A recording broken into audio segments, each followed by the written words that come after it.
فراڈیا کہا ہے، مجھے کالے کرتوتوں والا کہا ہے، مجھ پر یہ الزام لگایا ہے کہ میں نشاور ادویات استعمال کرتا ہوں،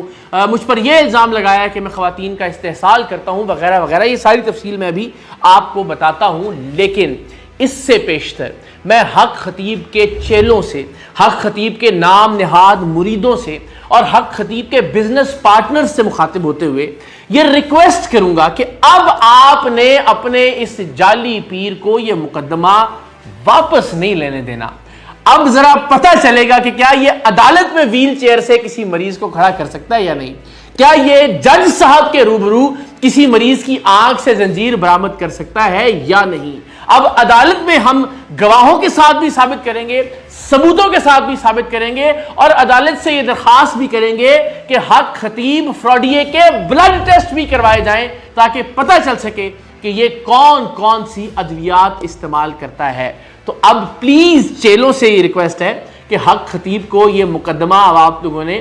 واپس نہیں لینے دینا. اور ذرا ایک لمحے کے لیے گھر بیٹھ کر آپ سارے مریدوں اور چیلوں نے یہ سوچنا بھی ہے کہ آپ کا پیر تو آج تک یہ کہتا تھا کہ میری نگاہ کرم سے پیٹ کے اندر موجود بیٹی بیٹے میں تبدیل ہو جاتی ہے. آپ کے پیر کا تو یہ دعویٰ تھا کہ وہ یہاں بیٹھ کر اپنی شف شف کے ذریعے امریکہ میں کھلی ہوئی زبانوں کو بند کروا سکتا ہے اور بند زبانوں کو کھلوا سکتا ہے. لیکن اب یہ اپنے گھٹنوں پر آ گیا ہے. اس نے ہمارے خلاف مقدمہ درج کروا کے یہ بات تسلیم کر لی ہے کہ نہ اس کی شف شف میں کوئی دم ہے، نہ اس کے پاس کوئی علم ہے، اور نہ ہی اس کے پاس کوئی عمل ہے کہ جس کے ذریعے یہ ہمیں روک سکتا. اس نے خود ایک دنیاوی ذریعے کا سہارا لیا ہے اور FIA کے ذریعے، جس میں مجھے کوئی نوٹس موصول نہیں ہوا. اپنی طاقت کا بھرپور استعمال کیا، اپنی حرام کی کمائی اور دولت کا بھرپور استعمال کیا، یک طرفہ کارروائی ہوئی اور مجھے کوئی نوٹس موصول کروائے بغیر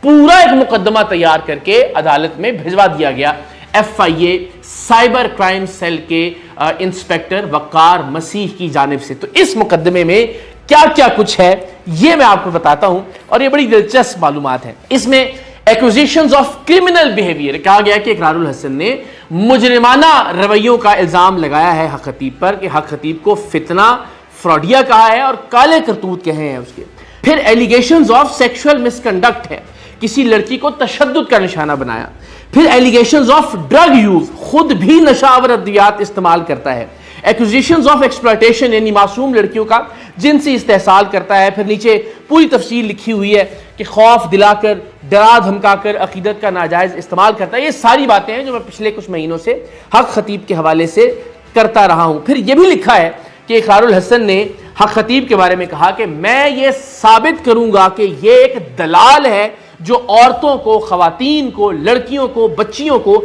اپنے کاروبار کو بڑھانے اور اپنے کاروبار کو بچانے کے لیے استعمال کرتا آیا ہے. تو انشاءاللہ اب یہ عدالت میں ثابت ہوگا. ایسی بہت ساری ویڈیوز جو ہم سوشل میڈیا پر پوسٹ نہیں کر سکے، بہت ساری وجوہات کی بنا پر، بہت ساری خواتین جو ان ویڈیوز میں تھیں یا جن کی آوازیں ان ویڈیوز میں تھیں، ان کی درخواست پر ہم نے ان ویڈیوز کو استعمال نہیں کیا. لیکن اب وہ عدالت میں تو سبمٹ کروائی جائیں گی اور عدالت میں یہ ثابت ہوگا کہ یہ کس طرح سے خواتین کا استحصال کرتا رہا ہے. پھر لکھا گیا ہے کہ حق خطیب نے یہ ثابت کیا ہے کہ اس سے بڑا بے غیرت اس جہان میں کوئی نہیں ہے. تو یہ بات تو بالکل ٹھیک ہے اور میں اس پر قائم ہوں. اور ظاہر ہے اب عدالت کے روبرو بھی ہم ثابت کریں گے کہ اگر ایک شخص اتنا بڑا فراڈیا ہے کہ جو پچھلے 15 سال کی ویڈیوز بنا بنا کے لوگوں کو یہ یقین دلاتا رہا کہ میں شف شف کے ذریعے ویل چیئر سے مریضوں کو کھڑا کر دیتا ہوں، آنکھوں سے زنجیریں نکال لیتا ہوں، منہ سے کیلیں برآمد کر لیتا ہوں، تو وہ شخص عدالت کے روبرو بھی سب کچھ کر کے دکھائے. ورنہ اگر وہ ایسا نہیں کر پاتا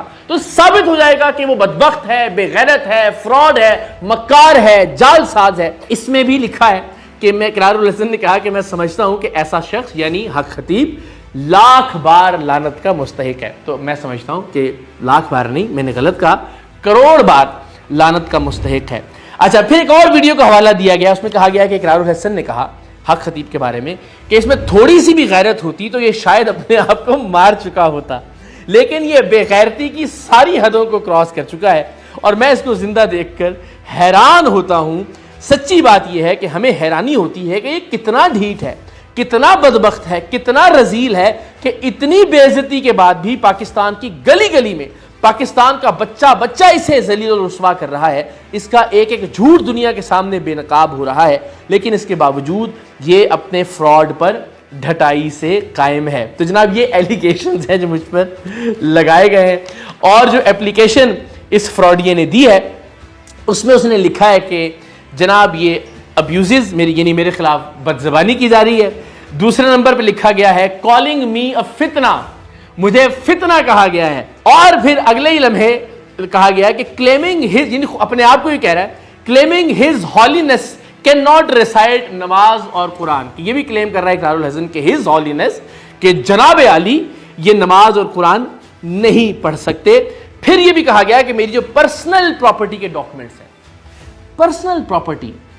جو ختم نبوت کے نام پر لی گئی، ختم نبوت کے سینٹرز بنانے کے نام پر، اس کی تفصیلات بھی انشاءاللہ العزیز اب عدالت میں ڈسکس ہوں گی، اور اس بدبخت کو بتانا پڑے گا کہ ان پراپرٹیز کو خریدنے کے لیے اس کے پاس پیسے کہاں سے آئے، یا پھر کن لوگوں نے یہ پراپرٹیز اس کے ذاتی نام پر کروائیں، کس مقصد کے لیے، یہ تفصیلات بھی انشاءاللہ العزیز عدالت کے روبرو آپ سب کے سامنے آئیں گی۔ ایک اور درخواست جو اس سارے مقدمے میں منسلک ہے، اس میں یہ ریکویسٹ کی گئی ہے کہ اقرار الحسن ایک فورس تشکیل دے رہا ہے میرے اڈے کے خلاف کارروائی کے لیے، تو کلر سیدہ پر اور بلاوڑا شریف پر مجھے سیکیورٹی فراہم کی جائے۔ یعنی وہ بدبخت جو پچھلے 12-15 سال لوگوں کو سیکیورٹی کے اور حفاظت کے تعویذ بیچ بیچ کر اپنا پیٹ پالتا رہا ہے، آج وہ حکومت سے سیکیورٹی مانگ رہا ہے، آج وہ پولیس سے سیکیورٹی طلب کر رہا ہے۔ شرم سے ڈوب کے مر جانے کا مقام ہے اس بدبخت کے لیے بھی اور اس کے چیلوں کے لیے بھی کہ جو آج تک دنیا کی مشکلات حل کرنے کا دعویٰ کرتے رہے، اور جب میں ایک مشکل بن کر اس پر پڑا ہوں تو یہ بھاگ کر عدالت چلا گیا ہے اپنے ٹوٹے پھوٹے دستخطوں کے ساتھ۔ تو جناب ہم اب عدالت سے یہ درخواست کریں گے، عدالت سے بھی اور انشاءاللہ العزیز آفیشلی جہاں جہاں جس پلیٹ فارم پر ممکن ہوگا، چاہے وہ سپریم کورٹ ہے، چاہے وہ ہائی کورٹ سے متعلقہ، کہ اس کارروائی کو جو حق خطیب اور میری مقدمے کی کارروائی ہوگی اسے لائیو دکھانے کی اجازت دی جائے پاکستان کے عوام کو، اس لیے کہ یہ مفاد عامہ کا معاملہ ہے۔ یا تو ایک جرنلسٹ، ایک صحافی جھوٹا ثابت ہوگا کہ اگر میں نے جو بھی الزام لگائے حق خطیب پر وہ غلط ہے، تو دنیا کو پتہ چلنا چاہیے کہ میں نے جھوٹ بولا، اور اگر میں نے جو الزام حق خطیب پر لگائے وہ سچے ثابت ہو جاتے ہیں عدالت کے روبرو، تو بھی پاکستان کے عوام کو پتہ چلنا چاہیے کہ کس طرح سے اسلام کا نام استعمال کر کے، تصوف کا نام استعمال کر کے، ختم نبوت کا نام استعمال کر کے ایک بے غیرت کروڑوں اربوں روپے کی جائیدادیں بناتا رہا، اس کا سیاہ چہرہ بھی دنیا کے سامنے اور پاکستان کے عوام کے سامنے آنا چاہیے۔ تو ہم بھرپور کوشش کریں گے کہ یہ عدالتی کارروائی ہمیں لائیو دکھانے کی اجازت مل جائے۔ ہم نے عدالت میں حاضر ہو کر اپنے دستیاب ہونے کا یقین دلا دیا ہے۔ گزشتہ روز ہم راولپنڈی کی جو متعلقہ عدالت ہے وہاں حاضر ہوئے، لوگوں نے بھرپور استقبال کیا، صحافی بھی موجود تھے۔ تو اب جب تاریخ پڑے گی، ظاہر سوشل میڈیا بھی، مین سٹریم میڈیا بھی وہاں آئے گا اور دیکھے گا کہ حق خطیب کس طرح سے خود کو آ کر سچا ثابت کرتا ہے۔ کیا وہ عدالت کے روبرو نماز اور قرآن سناتا ہے؟ کیا وہ کسی مریض جو کہ جس کا تعین عدالت کرے گی اس کو ویل چیئر سے کھڑا کر پاتا ہے؟ کیا وہ کسی مریض کی آنکھوں سے زنجیر نکال پاتا ہے معزز جج صاحب کے سامنے؟ کیا وہ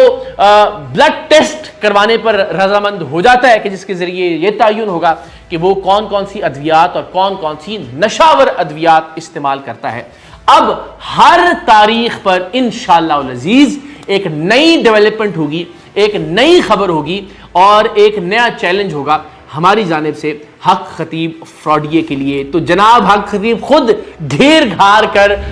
خود کٹہرے میں آ گیا ہے۔ اللہ تعالیٰ کی ذات بہت بڑی ہے۔ انشاءاللہ العزیز اب عدالت کے روبرو ایک ایک فیکٹ، ایک ایک حقیقت آپ کے سامنے آئے گی۔ اپنی طرف سے اس نے اپنے جو اس کے پشت پناہی پر طاقتور شخصیات اور طاقتور ادارے موجود ہیں ان کا استعمال کرتے ہوئے، یک طرفہ کارروائی کرتے ہوئے ہمیں یہ FIA کی کارروائی میں انوالو کیا، لیکن الحمدللہ اب یہی جال حق خطیب کے اپنے ارد گرد بنا جائے گا اور پاکستانی قوم دیکھے گی۔ چند مہینے لگیں گے انشاءاللہ العزیز، آپ کے سامنے ایک ایک حقیقت آ جائے گی کہ حق خطیب خود کو عدالت کے روبرو سچا پیر ثابت کر پاتا ہے یا نہیں۔ تو جناب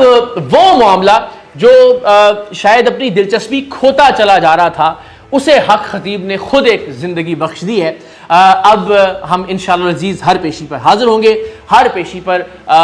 درخواست کریں گے عدالت سے کہ جناب ہم نے جو الزامات لگائے ہیں ہم ان کے یہ ثبوت، یہ گواہ آپ کے سامنے رکھ رہے ہیں، لیکن آپ حق خطیب کو بھی بلائیں اور حق خطیب سے بھی کہیں کہ وہ خود کو سچا پیر، قلندر دوراں، ولی کامل ثابت کرے، مریضوں کو ٹھیک کر کے دکھائے عدالت کے روبرو، اپنے بلڈ ٹیسٹ دے، نماز پڑھ کر دکھائے، قرآن مجید پڑھ کر سنائے، اور اللہ کرے ہمیں اجازت مل جائے کہ یہ ساری کارروائی پاکستانی قوم لائیو دیکھے بصورت دیگر۔ انشاءاللہ العزیز سوشل میڈیا کے توسط سے، مین سٹریم میڈیا کے توسط سے، رپورٹرز کے توسط سے آپ کو ہر پیشی کی تازہ ترین اور مزیدار معلومات ملتی رہیں گی۔ انشاءاللہ العزیز پاکستان کی عدالتوں میں بھی حق خطیب ذلیل و رسوا ہوگا، جس طرح پاکستان کی گلی گلی میں، پاکستان کے محلے محلے میں، پاکستان کے گھر گھر میں اللہ تعالیٰ نے ذلت اور رسوائی حق خطیب کے مقدر میں لکھ دی ہے،